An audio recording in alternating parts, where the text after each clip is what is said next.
کون ہوگا ہمارا مددگار؟ کون بچائے گا ہمیں عذاب الہی سے؟ کیا واقعی ہی کوئی ایسا ہے جس کو دنیا میں پیسہ دے کر کل قیامت کے روز وہ ہمیں عذاب الہی سے بچا سکے گا؟ ان سب سوالوں کے جواب اس کہانی میں موجود ہیں۔ یہ کہانی ایسی کہانی ہے جس نے ہزاروں نہیں بلکہ لاکھوں لوگوں کی زندگی بدلی ہے۔ آئیے اسی کہانی کا ایپیسوڈ 6 کا ہم آغاز کرتے ہیں۔ پھر میں نے اس سے دریافت کیا، کیا اس وقت کسی کو یہ معلوم ہے کہ اس کی نجات کب، کیسے اور کس طرح ہوگی؟ صالح نے جواب دیا، یہی اصل مصیبت ہے۔ یہاں کسی کو یہ نہیں معلوم کہ اس کا مستقبل کیا ہے۔ نجات کی کوئی امید ہے یا نہیں، یہ کوئی نہیں جانتا سوائے اللہ کے۔ اسی لیے تو رسول اللہ اور دیگر انبیاء مسلسل یہ دعائیں کر رہے ہیں کہ حساب کتاب شروع ہو جائے۔ اس کے نتیجے میں اہل ایمان کو یہ فائدہ ہوگا کہ وہ مجرمین سے الگ ہو کر حساب کتاب کے بعد نجات پالیں گے۔ تم جانتے ہو عبداللہ، آج کے دن انفرادی طور پر نہ کسی کے لیے زبان سے کوئی حروف نکالا جا سکتا ہے اور نہ اس کی کوئی گنجائش ہے، اور خوشی کی بات یہ ہے کہ اللہ کے رسول کی دعائیں قبول ہو چکی ہیں۔ یہ بات خلفائے رسول ابو بکر صدیق نے تمہیں خود بتائی تھی، مگر ابھی تک حساب کتاب شروع کیوں نہیں ہوا؟ کچھ نظر کیوں نہیں آ رہا؟ میں نے حیرت سے سوال پوچھا تو صالح نے جواب دیا، دعا قبول ہوئی ہے مگر اس پر عمل درآمد اللہ تعالیٰ اپنی حکمت اور مصلحت کے تحت ہی کریں گے۔ ہو سکتا ہے ابھی تک پوری دنیا سے لوگ قبروں سے نکل کے یہاں تک نہ پہنچے ہوں۔ کیا مطلب؟ لوگ اتنے برسوں میں بھی ابھی تک یہاں نہیں پہنچے؟ میں نے حیرت سے سوال کیا۔ صالح نے جواب دیا کہ تمہارا کیا خیال ہے، آج لوگ ہوائی جہاز یا بسوں یا موٹر سائیکل میں بیٹھ کر یہاں تک آئیں گے؟ آج سب لوگ دوڑتے ہوئے آ رہے ہیں۔ اسرائیل کے سور نے لوگوں کو اس سمت آنے پر مجبور کر دیا ہے۔ آج لوگ سمندر کو پھاڑ کے اور پہاڑوں کو چیر کر اسی سمت آ رہے ہیں، مگر ظاہر ہے پیدل آتے آتے وقت لگتا ہے۔ البتہ صالحین کے ساتھ فرشتے تھے جو انہیں فوراً یہاں لے آئے۔ بہرحال جب تک حساب کتاب شروع نہیں ہوتا ہم یہاں موجود لوگوں کے احوال دیکھ لیتے ہیں۔ ویسے شاید تم اسی مقصد کے لیے یہاں آئے تھے۔ صالح نے یہ الفاظ کہہ کر میرے جواب کا انتظار کیے بغیر میرا ہاتھ تھام کر آگے بڑھنے لگا۔ اس وقت شدید گرمی سے چہرے تپ رہے تھے، ہر طرف گرد و غبار اڑ رہا تھا۔ لوگ گروہ گروہ کی شکل میں تنہا تنہا ادھر سے ادھر ادھر سے ادھر پریشان گھوم رہے تھے۔ میری یہ نظریں کسی اپنے کو تلاش کر رہی تھیں۔ ڈھونڈتے ڈھونڈتے مجھے کوئی نظر نہ آیا۔ اچانک ایک طرف سے ایک لڑکی نمودار ہوئی، اس سے قبل کہ میں اس کی شکل دیکھ پاتا۔ وہ اچانک دوڑتے ہوئے بھاگتے ہوئے میرے قدموں میں آ کر بے بسی سے رونے لگی۔ میں نے قدرے پریشانی سے صالح کی سمت دیکھا۔ صالح نے کہا، کھڑی ہو جاؤ۔ اس کے لہجے میں نہ جانے کیا تھا کہ میری ریڑھ کی ہڈی میں سنسناہٹ ہونے لگی۔ لڑکی بھی سہم کر کھڑی ہو گئی۔ میں نے اس کا چہرہ دیکھا۔ اس کے چہرے پر خوف، اندیشے اور غم کے سیاہ پڑے ہوئے تھے۔ چہرے پر مٹی اور بالوں میں مٹی لگی ہوئی تھی۔ پیاس کے مارے ہونٹ جمے ہوئے اور پھٹے ہوئے تھے اور وحشت زدہ آنکھوں میں خوف اور دہشت کا رنگ چھایا ہوا تھا۔ کرب کی ایک لہر میرے وجود کے اندر اتر گئی۔ میں نے اس کے چہرے کو جب پہلی دفعہ دیکھا تو بے ساختہ چشم بددور کہا تھا۔ میدہ شباب، گورا رنگ، کھڑا کھڑا ناک، نقش کتابی چہرہ، گلابی ہونٹ، نیلی آنکھیں اور گہرے سیاہ بال۔ خدا نے اس چہرے کو قدرتی حسن سے اس طرح نوازا تھا کہ زیب و زینت کی حاجت نہ تھی، مگر آج یہ چہرہ بالکل بدل چکا تھا۔ ماضی کا جمال و روب حشر کی وحشت کی تہ میں کہیں دفن ہو چکا تھا۔ سراپا حسرت، سراپا وحشت، سراپا اذیت، سراپا ندامت۔ یہ وجود کسی اور کا نہیں، میرے چہیتے بیٹے جمشید کی بیوی اور اپنی بڑی بہو کا تھا، جو حسرت و حیاس کی ایک زندہ تصویر بن کر میرے سامنے کھڑی تھی۔ ابو جی، مجھے بچا لیجئے، میں بہت تکلیف میں ہوں۔ یہاں کا ماحول مجھے مار ڈالے گا۔ میں نے ساری زندگی کوئی تکلیف نہیں دیکھی، مگر لگتا ہے کہ اب میری زندگی میں کوئی آسانی نہیں آئے گی۔ اللہ کے واسطے مجھ پر رحم کیجئے، اللہ کے بہت قریب اور محبوب بندے ہیں آپ، مجھے بچا لیجئے، مجھے بچا لیجئے۔ یہ کہتے ہوئے ہچکیاں لے کر رونے لگی۔ جمشید کہاں ہے؟ میں نے ڈوبتے ہوئے لہجے میں دریافت کیا۔ وہ یہیں تھے، وہ بھی ابھی آپ کو ڈھونڈ رہے تھے، مگر یہ اتنی بڑی جگہ ہے کہ اتنے سارے لوگ ہیں کہ کسی کو ڈھونڈنا ناممکن ہے۔ ان کا حال بھی بہت برا ہے۔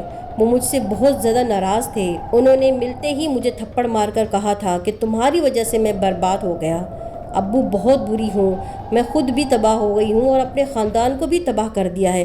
پلیز مجھے معاف کر دیجیے اور مجھے بچا لیجیے۔ اللہ کا عذاب بہت خوفناک ہے، میں اسے برداشت نہیں کر سکتی۔ اما فریاد کر رہی تھی اور آنکھوں میں آنسو لے کر سسکیوں کے ساتھ رو رہی تھی۔ میرے دل میں محبت کا جذبہ جوش مارنے لگا۔ بہرحال میری بہو تھی، مگر اس سے پہلے کہ میں کچھ کہتا، سولن اسے سٹاپ لہجے میں بولا، یہ بات تمہیں دنیا میں سوچنی چاہیے تھی بی بی، آج تمہاری عقل ٹھکانے آ گئی ہے، مگر یاد ہے کہ دنیا میں تم کیا تھی؟ تمہیں شاید یاد نہ ہے، میں تمہیں یاد دلواتا ہوں۔ یہ کہتے ہوئے سولن نے اشارہ کیا اور یکا یک ایک مناظر سامنے آنے لگا۔ یہ جمشید اور ہما کا کمرہ تھا۔ مجھے لگا کہ میرے ارد گرد کا ماحول غائب ہو چکا ہے، میں اسی کمرے میں ان دونوں کے ہمراہ موجود ہوں، براہ راست سب کچھ دیکھ اور سن رہا ہوں۔ جمشید، اب میں اس ملک میں نہیں رہ سکتی، اب ہمیں کسی ویسٹرن کنٹری میں شفٹ ہو جانا چاہیے۔ ڈریسنگ ٹیبل کے سامنے بیٹھی ہوئی ہما نے اپنے کٹے ہوئے بالوں کو برش کرتے ہوئے کہا۔ جمشید بیڈ پر لیٹا ٹی وی دیکھ رہا تھا، اس نے کوئی جواب نہیں دیا۔ تم نے سنا ہے جمشید میں نے تم سے کیا کہا ہے؟ یس میں نے سن لیا، لیکن میرا پورا خاندان یہاں ہے، میں انہیں چھوڑ کر کیسے جاؤں؟ بالکل ویسے ہی جیسے تم ان کو چھوڑ کر میرے ساتھ ایک الگ گھر میں رہ رہے ہو۔ یہاں کی بات اور ہے، میں ہفتے میں ایک دفعہ جا کر ان سے مل لیتا ہوں، دوسرا یہ کہ فارن ٹرپ پر تو ہم ہر سال ہی جاتے ہیں، پھر ہمیں باہر شفٹ ہونے کی کیا ضرورت ہے؟ ہما نے جواباً غصے میں آ کر کہا، نہیں، اب میرے بچے بڑے ہو رہے ہیں، میں چاہتی ہوں کہ ان کی پرورش باہر ہی ہو، لیکن میں یہ چاہتا ہوں کہ میرے بچے میرے ماں باپ کی صحبت کا فائدہ اٹھائیں۔ میں تو اپنے والدین کی نیکی کا کوئی صلہ حاصل نہ کر سکا، لیکن کم از کم میری اولاد تو نیک ہو۔ یہ بات سن کر ہما بہت ہی غصے میں آ گئی اور غصے میں آ کر یہ الفاظ کہے، ان کی صحبت سے تو میں اپنی اولاد کو بچانا چاہتی ہوں، میرے ایک بھی بچے کو اس کے ددیال کی ہوا نہیں لگنی چاہیے، ورنہ ان کی زندگیاں خراب ہو جائیں گی۔ یہ بات چل ہی رہی تھی کہ اچانک فون کی گھنٹی بجی۔ جمشید نے فون اٹھایا، دوسری طرف سے کچھ کہا گیا۔ جمشید نے اچھا کہہ کر ریسیور نیچے رکھ دیا اور ہما سے مخاطب ہو کر کہا، تمہارے پاپا ہمیں نیچے بلا رہے ہیں۔ پھر ہما کی بات کا جواب دیتے ہوئے بولا، تم آخرکار میرے ماں باپ کے بارے میں اتنا نیگیٹو کیوں سوچتی ہو؟ انہوں نے میری خوشی کی خاطر تمہیں بہو کے طور پر قبول کیا، حالانکہ تمہارے انداز و اطراز انہیں بالکل ناپسند تھے۔ تم مجھے لے کر الگ ہو گئی، تب بھی انہوں نے برا نہیں مانا۔ ہما نے جواباً کہا، بس بس رہنے دو، انہیں میرے ناز و انداز پسند نہ آئے، مگر تم میرے عشق میں دیوانے ہو رہے تھے، اسی لیے تو انہوں نے مجبوراً تمہیں مجھ سے شادی کی اجازت دی۔ تم ان سے الگ ہو کر یہاں زیادہ اچھی زندگی گزار رہے ہو، پاپا کے بزنس میں شریک ہو، کروڑوں میں کھیلتے ہو۔ جمشید، مجھ سے شادی کر کے تمہیں سراسر فائدہ ہی ہوا ہے، تم نے کوئی نقصان نہیں اٹھایا۔ پتہ نہیں کیوں تمہاری باتیں سن سن کر کبھی کبھی ابو کی بہت یاد آ جاتی ہے۔ نفع اور نقصان کا فیصلہ تو آخرت کے دن ہوگا۔ یار یہ فضول مذہبی باتیں ختم کرو، مجھے ان سے چڑ ہوتی ہے۔ کوئی قیامت وغیرہ نہیں آئے گی، لاکھوں برس سے دنیا کا سسٹم ایسے ہی چل رہا ہے۔ اور ویسے بھی تمہیں ایک ضروری بات بتا دوں، میرے پاپا نے اپنے پیر صاحب سے یہ گارنٹی لے رکھی ہے کہ قیامت میں وہ انہیں بخشوا دیں گے، ان کو بہت پیسے دیتے ہیں میرے پاپا۔ یہاں پر مجھے ایک قرآن کی آیت یاد آ گئی، میں نے سوچا کہ آپ سب بہن بھائیوں سے یہ قرآن کی آیت پڑھ کر سناؤں تاکہ جو ہمارے دل و دماغ میں غلط فہمیاں ہیں وہ دور ہو جائیں۔ قرآن پاک میں اللہ پاک سورۃ بقرہ میں فرماتے ہیں، وَاتَّقُوا يَوْمًا لَا تَجْزِي نَفْسٌ عَن نَفْسٍ شَيْئًا وَلَا يُقْبَلُ مِنْهَا شَفَاعَةٌ، اور ڈرو اس دن سے نہ کام آئے گا کوئی نفس کسی نفس کے، اور کچھ بھی کام نہ آئے گا اور کوئی شفاعت قبول نہ کی جائے گی۔ خود قرآن پاک میں اللہ فرما رہے ہیں کہ کوئی شفاعت قبول نہ کی جائے گی۔ تو جو لوگ یہ کہتے ہیں کہ قیامت کے روز میرے پیر صاحب یا میرے مرشد صاحب میری سفارش کریں گے اور مجھے بخشوا دیں گے، اللہ نے اس کا جواب خود قرآن پاک میں دے دیا کہ کسی کی سفارش، کسی کا بدلہ کچھ بھی نہ لیا جائے گا۔ کیا ہوگا؟ ہمارے عمل صالح ہوں گے۔ چلیں مزید کہانی کو آگے بڑھاتے ہیں۔ ہاں، ہم جس طرح ناجائز اور منافع خوری قانون کے خلاف ورزی اور دیگر جرائم ذریعے سے حرام کما رہے ہیں، مجھے سب معلوم ہے۔ تمہارے پاپا اور چودھری مختار صاحب کئی بزنس میں پارٹنرز ہیں اور 2 نمبر کے ہتھیاروں سے پیسہ کماتے ہیں۔ اچھا، اتنا ہی حلال و حرام کا خیال ہے تو چھوڑو میرے پاپا کے بزنس کو۔ بزنس تو چھوڑ دوں مگر تمہیں کیسے چھوڑوں؟ مجھے معلوم ہے کہ اس کے بعد جاب کرنے سے نہ تمہارے خرچے پورے ہوں گے اور نہ میں تمہارا لیول کا سٹیٹس حاصل کر سکوں گا۔ تمہارے عشق نے مجھے کہیں کا نہ چھوڑا، ورنہ میں جس خاندان سے ہوں وہاں حلال و حرام ہی سب کچھ سمجھا جاتا ہے، اسی لیے تو وہ لوگ اتنی مڈل کلاس زندگی گزار رہے ہیں۔ اچھا ہوا تم میرے ساتھ آ گئے، ورنہ اپنے بھائیوں کی طرح موٹر سائیکل پر گھومتے یا 800 سی سی کار چلاتے یا کسی فلیٹ میں سڑی ہوئی زندگی گزارتے اور مر جاتے۔ اچھی زندگی گزارے یا بری، مرنا تو ہمیں ہے، پتہ نہیں آخرت میں ہمارے ساتھ کیا ہوگا۔ بے فکر رہو، کچھ نہیں ہوگا، وہاں بھی ہمارے ٹھاٹھ رہیں گے۔ میرے پاپا کے پیر صاحب کے سامنے تمہارے اللہ میاں بھی کچھ نہیں۔ استغفر اللہ، کلمہ کفر تم مت بکو۔ اور اللہ میرا کہاں رہا؟ جب میں اللہ کا نہیں رہا تو وہ میرا کیسے رہے گا؟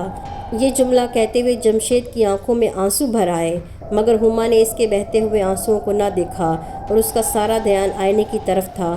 اب وہ اپنے میک اپ سے فارغ ہو چکی تھی، اس لیے ڈریسنگ ٹیبل کے سامنے سے اٹھتے ہوئے بولی، اچھا چھوڑو یہ فضول باتیں، چلو نیچے، پاپا انتظار کر رہے ہوں گے۔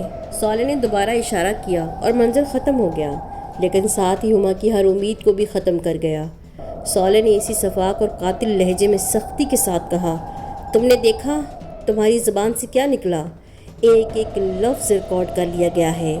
تو جاؤ بی بی، اپنے پیر صاحب کو ڈھونڈو جو تمہیں بخشوا سکے، جن کے سامنے اللہ تعالیٰ بھی۔ بس اتنا لفظ کہہ کر صالح خاموش ہو گیا، مگر ہما کے الفاظ دہراتے وقت اس کے لہجے میں جو غضب آ گیا تھا، اس سے میں خود ہی ہل کر رہ گیا۔ ہما بھی بڑی بری طرح خوف زدہ ہو گئی۔ اس سے پہلے کہ صالح اور کچھ کہتا، وہ روتی چیختی ہوئی وہاں سے بھاگ گئی۔ اس منظر میں جمشید کو دیکھ کر میری حالت بھی ڈاواڈول ہو چکی تھی۔ ظاہر ہے کہ ہما کی طرح وہ بھی کسی سختیوں میں بھرے میدان میں پریشان حال پھر رہا ہوگا۔ میں سوچ رہا تھا کہ جمشید اس حال میں میرے سامنے آئے گا تو میں کیا کروں گا۔ میں اسی سوچ میں ڈوبا ہوا تھا کہ صالح نے میری کمر تھپ تھپائی اور کہا، آؤ چلتے ہیں۔ نہ جانے اس کی تھپکی میں کیا بات تھی کہ میں نے محسوس کیا کہ میرے اوپر طاری ہونے والی پریشانی کی کیفیت بہت ہی ہلکی ہو گئی ہے۔ میں قدرے بساط سے اس کے ساتھ چلنے لگا۔ ارد گرد پھر وہی پریشان اور وحشت زدہ لوگوں کی ہلچل تھی۔ ہم کچھ ہی دور آگے چلے تھے کہ سامنے سے چودھری مختار صاحب آتے ہوئے نظر آئے۔ انہوں نے شاید مجھے دیکھ لیا تھا اور میری ہی طرف آ رہے تھے۔ چودھری صاحب میرے بیٹے جمشید کے سر کے بزنس پارٹنر تھے۔ اس حیثیت میں میری ان سے رسمی واقفیت تھی۔ میرے قریب آتے ہی انہوں نے مجھ سے گلے ملنے کی کوشش کی، جسے صالح نے ہاتھ آگے بڑھا کر یہ کہتے ہوئے ناکام کر دیا، دور رہ کر بات کرو۔